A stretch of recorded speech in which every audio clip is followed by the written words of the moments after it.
Hello dear student, आज हम पढ़ेंगे new lesson that is living world. ठीक है, तो इसके पहले हमने बायोमॉलिक्यूल्स पढ़ चुके थे, राइट। अब बेटा हम पढ़ेंगे फर्स्ट चैप्टर है आपका 11th क्लास का, जो लिविंग वर्ल्ड के बारे में है और आगे क्लासिफिकेशन है। ठीक है, बराबर है। तो इस लेसन में living world first lesson, right, इसमें चलो हम पढ़ना चालू करेंगे। इसमें क्या दिया है, तो ये जो अपना अर्थ ऐसा प्लेनेट है जिसमें लाइफ एग्जिस्ट है कि नहीं। बाकी अदर प्लैनेट्स पे लाइफ की पॉसिबिलिटी नहीं रहती, क्योंकि लाइफ यानी लिविंग ऑर्गेनिज्म जो है उसको सरवाइव होने के लिए सूटेबल एनवायरनमेंट की ज़रूरत पड़ती है, और वो सूटेबल एनवायरनमेंट कहाँ पर है, अपनी अर्थ पर। ठीक है, तो लिविंग वर्ल्ड में अपने को लिविंग ऑर्गेनिज्म के बारे में पढ़ना है, और उसके बाद में उसकी डाइवर्सिटी पढ़ना है, मतलब डिफरेंट फॉर्म्स जो होते हैं लिविंग ऑर्गेनिज्म के, जो अपने सराउंडिंग में दिखते हैं, इसी को हम बायोडाइवर्सिटी कहते हैं। ठीक है, तो चलो स्टार्ट करते हैं। कैन यू रिकॉल कुछ दिया है स्टार्टिंग में, ठीक है। उसमें बोला गया है कि what is the difference between living and non living things. ठीक है, what are the difference between living and non living things. ठीक है, अब लिविंग और नॉन लिविंग थिंग्स के बीच में क्या फ़र्क है बोलता है। तो आपको मालूम है कि लिविंग बीइंग रेस्पिरेशन करते हैं, नॉन लिविंग थिंग्स रेस्पिरेशन नहीं करते। लिविंग थिंग्स जो होते हैं मतलब बायोटिक, और नॉन लिविंग यानी अबायोटिक। ठीक है, तो जो लिविंग थिंग्स रहेंगे रेस्पिरेशन करेंगे, नॉन लिविंग थिंग्स नहीं करते। लिविंग थिंग्स की ग्रोथ होगी, डेवलपमेंट होगा, नॉन लिविंग थिंग्स का ग्रोथ डेवलपमेंट नहीं होता। लिविंग थिंग्स में मेटाबॉलिज्म होता है, नॉन लिविंग थिंग्स में नहीं होता। लिविंग थिंग्स में सेंसिटिविटी होती है ना, मतलब it has ability to react and response against the stimulus, right, मतलब सेंसिटिविटी होती है। नॉन लिविंग थिंग्स में वो पाई नहीं जाती, बराबर है। और लिविंग थिंग्स जो होते हैं सेल से बने होते हैं, सेलुलर ऑर्गेनाइजेशन होता है, आपको पता है। और नॉन लिविंग थिंग्स में सेल नहीं होती, मतलब सेलुलर ऑर्गेनाइजेशन नहीं होता। ऐसे बहुत सारे फ़र्क है ना। और लिविंग थिंग्स जो होते हैं आपको पता है कि वो लोकोमोटरी होते हैं, मूवेबल होते हैं, है ना, लोकोमोशन शो करते हैं, एक जगह से दूसरी जगह जाते हैं। ठीक है, नॉन लिविंग थिंग्स का बारे में ऐसा पाया नहीं जाता। ये ऐसे बहुत सारे डिफरेंसेस है, ठीक है ना। रिप्रोडक्शन की बात करेंगे तो नॉन लिविंग थिंग्स रिप्रोडक्शन नहीं करते हैं, मगर लिविंग थिंग्स जो है रिप्रोडक्शन करते हैं। कहने का मतलब ये है, ऐसे बहुत सारे डिफरेंसेस होते हैं between living and non living things, जो आपको पता है। ठीक है, अब enlist the characters of living organism. Enlist the characters of living organism, तो मैंने अभी बताया जो डिफरेंस, उसी में लिविंग ऑर्गेनिज्म के क्या है, कैरेक्टर्स है। कैसे कैरेक्टर्स है भाई, तो वो सेल से बने होते हैं। ठीक है, उसमें सेंसिटिविटी होती है, उसमें ग्रोथ एंड डेवलपमेंट होता है, वो रिप्रोडक्शन शो करते हैं, उनमें मेटाबॉलिज्म होता है। ये क्या है, ये सब चीज़ें, ये कैरेक्टर्स है लिविंग ऑर्गेनिज्म के। ठीक है, बराबर है क्या, कि वो उसमें ग्रोथ और डेवलपमेंट होता है, सेल से बने होते हैं, रिप्रोडक्शन शो करते हैं, मेटाबॉलिज्म होता है, सेंसिटिविटी होती है। ठीक है, और भी बाकी के कैरेक्टर्स आप ऐड कर सकते हो, लोकोमोटरी होते हैं, जो भी है। Whether all organisms are similar, तो आंसर क्या आएगा, आपको पता है ना, नो। सभी सिमिलर थोड़ी होते हैं। ह्यूमन बीइंग अलग दिखता है, मंकी अलग दिखता है, काऊ, डंकी, है ना, horse, elephant, tiger, lion, mosquito, है ना, mouse, plant, fish, snake, rabbit, ये सब अलग अलग होते हैं, सिमिलर नहीं होते है ना। Well all organisms are similar, no they are dissimilar. Justify your answer क्यों, तो आपको पता है, आपको बता दिया है ना। उनका मॉर्फोलॉजिकल अपीयरेंस कैसा रहता है, अलग अलग रहता है, ठीक है ना, इसलिए वो सिमिलर नहीं होते। हाँ, कुछ सिमिलैरिटी जरूर पाई जाती है, जैसे कि हाथ पैर आँख नाक कान रहते हैं सभी में, ठीक है, लेकिन वो एक जैसे नहीं दिखते, है ना। अब हमारे में भी हाथ पैर है और काऊ में भी हाथ पैर होते हैं ना, हमारे को भी माउथ है, ईयर है, काऊ को भी होते हैं, तो ये समानता है, लेकिन सिमिलैरिटी है क्या, नहीं, हम डिसिमिलर है, एक दूसरे से दिखते नहीं, ठीक है। तो आपको समझ में आया होगा। अब देखिए लिविंग, हमारा चैप्टर का नाम क्या है, लिविंग वर्ल्ड, है ना, ठीक है, दिख रहा है बेटा, क्या है चैप्टर का नाम, क्या है, लिविंग वर्ल्ड, ठीक है। मतलब अपने को लिविंग ऑर्गेनिज्म के बारे में पढ़ना है। तो प्लैनेट अर्थ जो होता है, आपको मालूम है, our earth is one of the planet which is made up of biotic and abiotic component, ठीक है। अब बायोटिक कंपोनेंट यानी क्या आ गया, इसमें आ गए प्लांट्स, एनिमल आ गए, माइक्रो ऑर्गेनिजम्स आ गए, ठीक है। अबायोटिक क्या में आ गए, बायोटिक में, ठीक है, प्लांट्स, एनिमल, माइक्रो ऑर्गेनिज्म। और अबायोटिक में क्या आ गया, तो अबायोटिक में आपको मालूम सॉइल है, रॉक है, वाटर है, एटमॉस्फेयर है, ये सब बातें आपको पता है, ठीक है, बहुत बेसिक चीज़ है ये, है ना। जो नॉन लिविंग है वो अबायोटिक और जो लिविंग है वो biotic. The biotic components are, क्या क्या होते हैं आपको मालूम है, ऑब्वियसली लिविंग रहेंगे, नो डाउट, है क्या नहीं, और हमारे आजू बाजू में रहते, प्रेजेंट अराउंड अस। अब एक बात होती है क्या, the question is why do we call them living and how do they differ from non living. तो आपको बता दिया इसी क्वेश्चन के आंसर्स में, नहीं कर, ये जो है ना, क्या तुम्हारा कैन यू रिकॉल में बता दिया मैंने, ठीक है बेटा।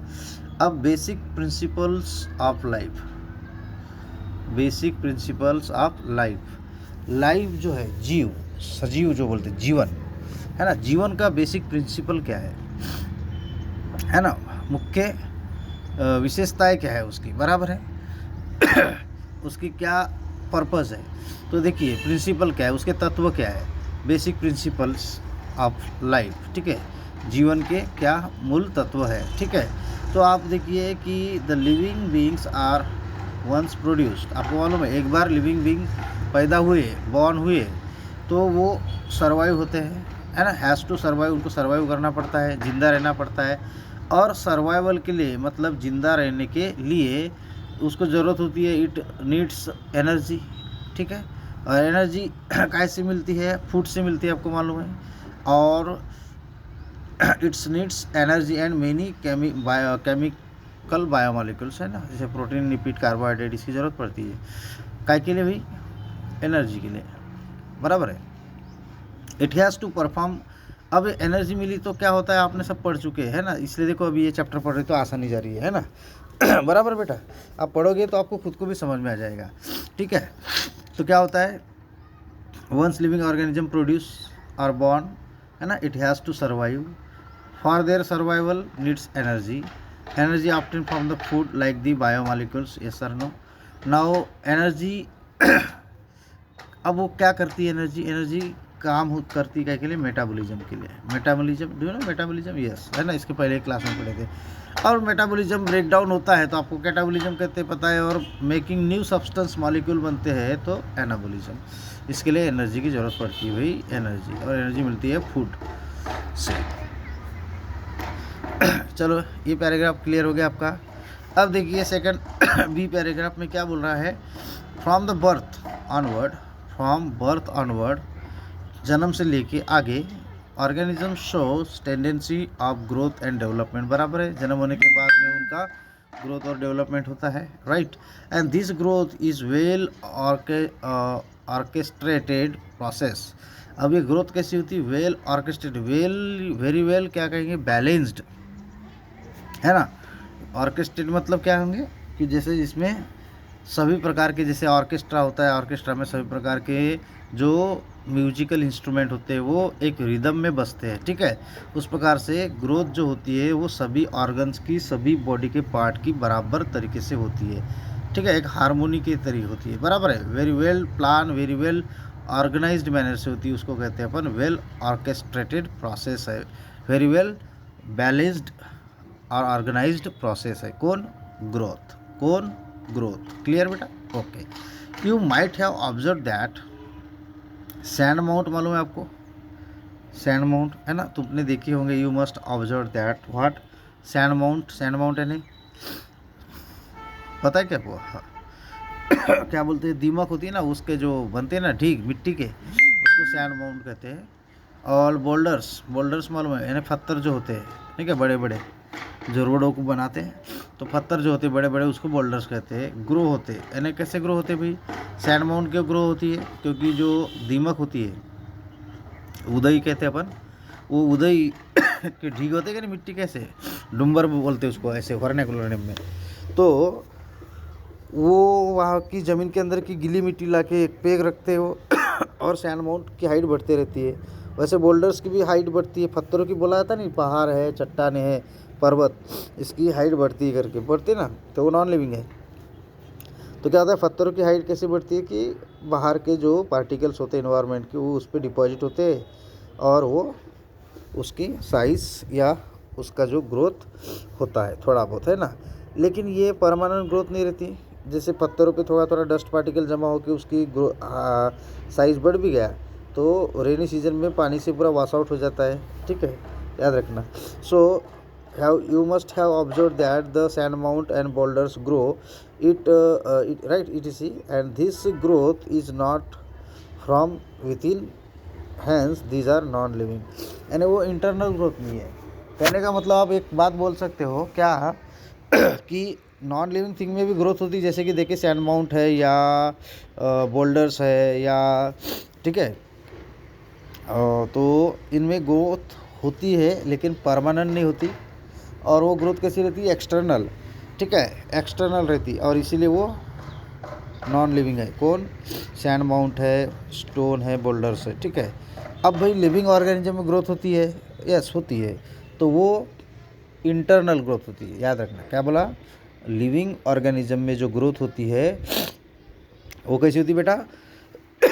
इंटरनल ग्रोथ होती है, और उसके कारण वो लिविंग होते हैं, और एक्सटर्नल ग्रोथ नॉन लिविंग में होती है, ठीक है। अब growth and development are not, क्या बोलता है भाई, देखो, growth and development are not the process which have unlimited time span, बराबर है। अब लिविंग ऑर्गेनिज्म की ग्रोथ होती है, बराबर है, तो ऐसी अनलिमिटेड टाइम पीरियड नहीं लगता ग्रोथ होने के लिए। एक उम्र के पर्टिकुलर एज तक की ग्रोथ होती है, उसके बाद में ऑर्गन का क्या होता है, फंक्शनिंग कम स्लो डाउन हो जाता है, और उसको अपन मैच्योर हो गए बोलते, एज हो गई बोलते, फिर बुढ़ापा आ जाता है, आता है ना। तो इस प्रकार से देखो, growth and development are not process which have unlimited time span, बराबर है।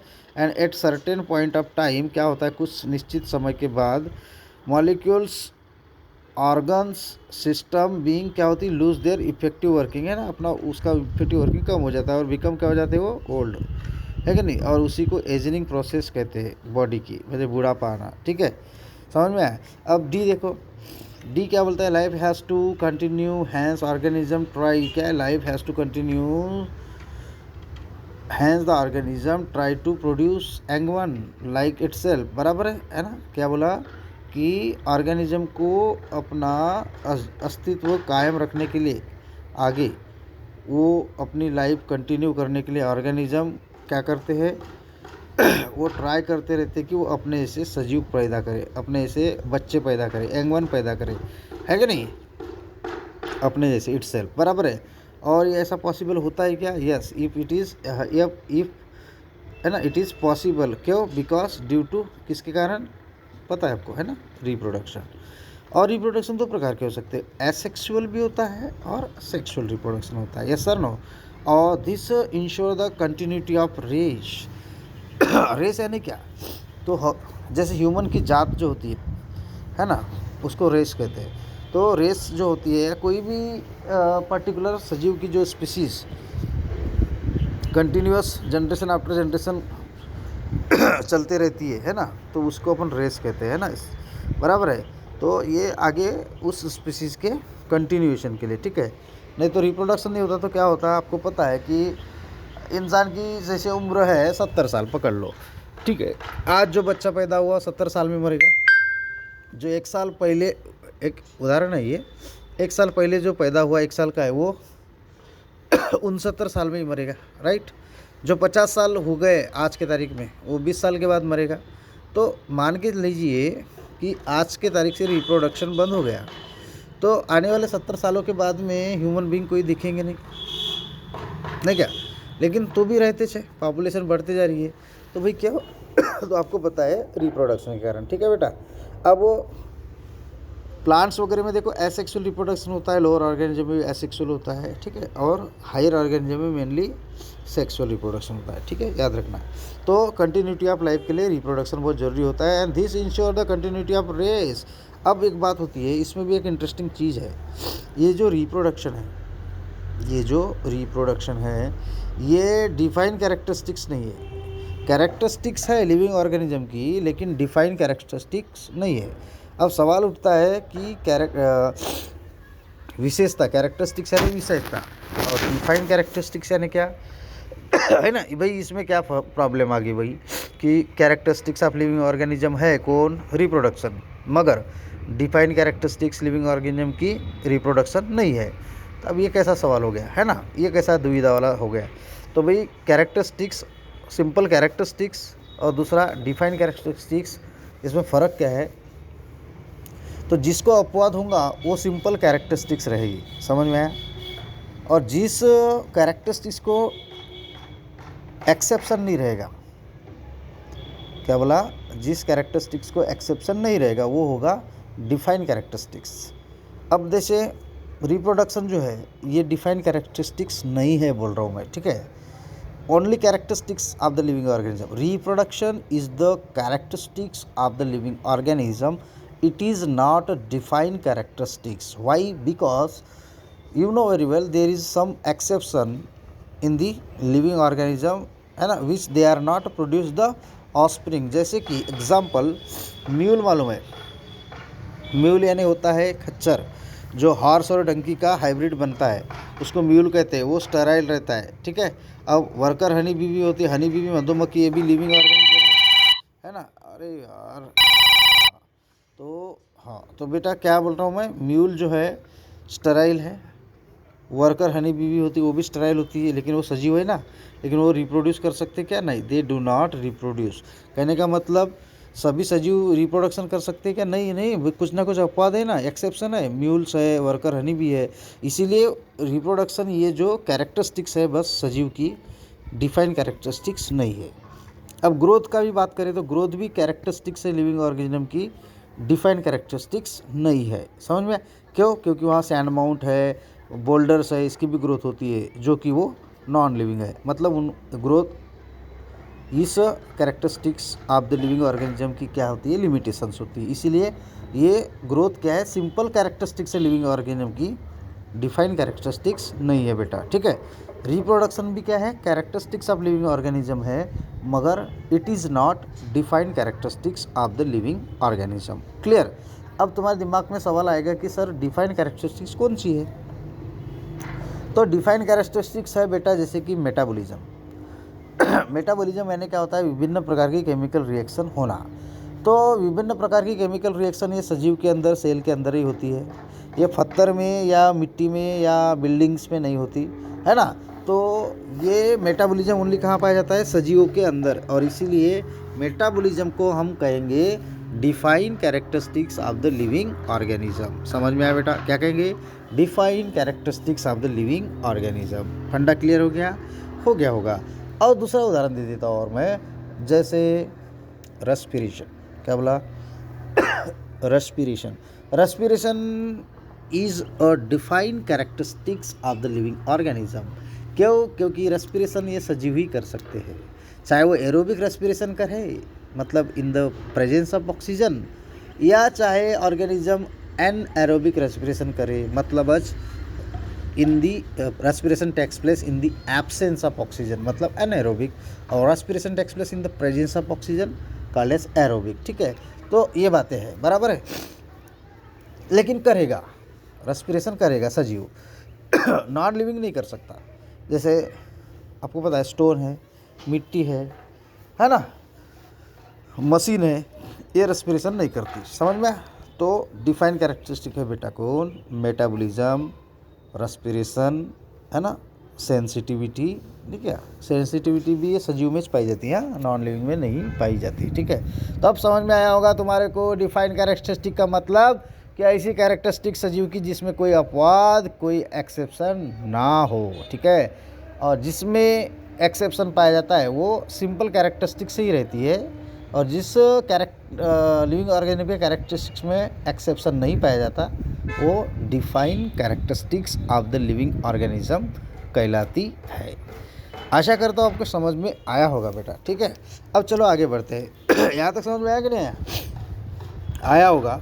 अब देखो, सो वर्कर है, म्यूल है, ये क्या होते हैं, स्टेराइल होते हैं, they can not produce yet are living, वो एट है। Can we call reproduction as a inclusive characteristics of life? No. Inclusive मतलब डिफाइन कैरेक्टरिस्टिक क्या नहीं है, कैसे सिंपल है।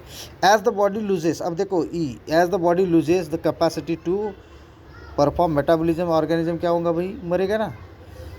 कोई भी सजीव मरता है मतलब क्या होता है, उसके अंदर का मेटाबॉलिज्म क्या हो जाता है बेटा, केमिकल रिएक्शन स्टॉप हो जाती है। Any living being respond, any कोई भी living being respond respond to thermal and heat, chemical or biological changes in their surrounding. This unique property of living being है ना, ये क्या होती है, लिविंग बीइंग की यूनिक प्रॉपर्टी क्या होती है भाई, कि वो थर्मल रिस्पॉन्स यानी हीट, केमिकल रिस्पॉन्स है या बायोलॉजिकल रिस्पॉन्स के अगेंस्ट वर्क करते हैं। ठीक है, तो ये कैरेक्टरिस्टिक्स होती है सजीव की। And there are immense diversity, अभी तो बराबर है कि नहीं देख लेते, यहाँ तक हुआ था ना, पेज खत्म हुआ, अब ये वाली है ना बेटा, बराबर है, यस गुड। देखो, देर आर इमेंस यानी बहुत ज़्यादा, there are immense diversity in living organism में बहुत सारी विभिन्नता है। विभिन्नता नहीं, क्या विभिन्नता कहते हैं, मतलब डाइवर्सिटी। अरे भाई डाइवर्सिटी ऑफ लिविंग ऑर्गेनिज्म यानी क्या मतलब है, बायोडाइवर्सिटी। तो बायोडाइवर्सिटी यानी क्या, बायो यानी सजीव, डाइवर्सिटी यानी उसके डिफरेंट फॉर्म्स। ठीक है, डिफरेंट फॉर्म्स यानी कैसे है सजीव के, तो देखो कबूतर अलग दिखता है, कौवा अलग दिखता है, स्पैरो अलग दिखती है, काऊ अलग दिखती है, मंकी, डंकी, गोरिल्ला, ह्यूमन, सब अलग अलग दिखते हैं, है ना, फ्रॉग, स्नेक, इंसेक्ट से लेके मॉस्किटो तक। ठीक है, तो कहने का मतलब ये है बायोडाइवर्सिटी। ठीक है, ये एनिमल बायोडाइवर्सिटी होगी। प्लांट बायोडाइवर्सिटी में क्या, प्लांट है ना, प्लांट पौधे, तो उसमें कई विभिन्न प्रकार के पेड़ पौधे मिलते हैं। ठीक है, तो हो गया प्लांट बायोडाइवर्सिटी। ठीक है, okay. So immense diversity in the living organism present on the earth, no doubt, आपको ये पता है कि नहीं। And since the time of, कब से मालूम है अपने को, जब से अपन को पता नहीं है इमॉर्टल का मतलब अपने को जब से पता नहीं है तब से पता है क्या, कि ये बायोडाइवर्सिटी है करके, बराबर है। इमेमोरियल मतलब यानी कभी भूल नहीं सकते अपन ये सब चीज़ें ना, यानी बहुत पुरातन काल से अपने को पता ही है। अब variety of organism are living together on the earth, बराबर है, अलग अलग प्रकार के सजीव रहते हैं, इसलिए variety of living organism living on the अर्थ, और एक साथ में रहते, टुगेदर रहते क्या नहीं, हाँ। In order to understand the inter relation between the living and non living as well as between two living beings or group, systematic study of these are essential। बहुत इंटरेस्टिंग पॉइंट है अभी ये, क्या है बेटा, कि variety of the living organism present on the earth, yes sir no, yes. अब अपने को क्या करना है, इन ऑर्डर टू अंडरस्टैंड, अपने को अंडरस्टैंड करना है उनके इंटर रिलेशनशिप, मतलब दोनों के बीच में, किस के बीच में, लिविंग ऑर्गेनिज्म के बीच में और नॉन लिविंग थिंग्स के बीच में क्या रिलेशन है, या फिर बिटवीन टू लिविंग्स यानी दो सजीवों के बीच में, एक तो सजीव और निर्जीव के बीच में क्या रिलेशनशिप है ना, कैसे इंटर रिलेटेड है, और या दो सजीव कैसे इंटर रिलेटेड है, या दो ग्रुप है सजीवों के वो कैसे इंटर रिलेटेड है। तो ये समझने के लिए अपने को सिस्टमेटिक स्टडी करना पड़ेगा। सिस्टमेटिक स्टडी करना पड़ेगा। दो this data is also important काय के लिए फॉर वेरियस इंडस्ट्रीज। ये जो डेटा है सजीवों का, ये इंडस्ट्रीज़ के लिए, एग्रीकल्चर के लिए भी बहुत इंपॉर्टेंट होता है बेटा। Intensive laboratory and field study जो होती है ना बहुत ज़्यादा intensive laboratory and field study है ना, बहुत ज़्यादा लेबोरेटरी और फील्ड स्टडी करना है अपने को। तो इन ऑर्डर टू आइडेंटिफाई है ना, इसके लिए अपने को आइडेंटिफाई करना पड़ेगा, क्लासीफाई करना पड़ेगा किसको, ऑर्गेनिज्म को, ठीक है। From strong bases for meaningful use of the collective data. जो भी अपने पास डेटा है उसके आधार पे अपने को उसका एक क्या करेंगे, स्ट्रॉन्ग और मीनिंगफुल स्टडी करना पड़ेगा लिविंग ऑर्गेनिज्म की, बराबर है। उसके लिए लेबोरेटरी का भी इस्तेमाल कर सकते हैं या फील्ड वर्क का भी, ठीक है। If we need to study this diversity, if we need to study this biodiversity certain aids. आप देखो भाई, if we need to study this biodiversity, अब विभिन्न प्रकार की बायोडाइवर्सिटी है, आपको पता है। अब उसके अगर से अपने को पढ़ाई करना है ना, इस बायोडाइवर्सिटी की क्या करना है, स्टडी करना है ना। तो क्या होगा, कुछ सर्टेन, कुछ क्या होता है, एड्स होते हैं, है ना। कुछ एड्स मतलब टूल्स होते हैं। एड्स का मतलब क्या कहेंगे, टूल्स होते हैं, है ना। और वो टूल्स जो होते हैं, है ना, जो टूल्स एड्स होते हैं मतलब क्या होते हैं, वो टूल्स होते हैं, उसको टेक्सोनोमिक ऐड भी कहते हैं, ठीक है।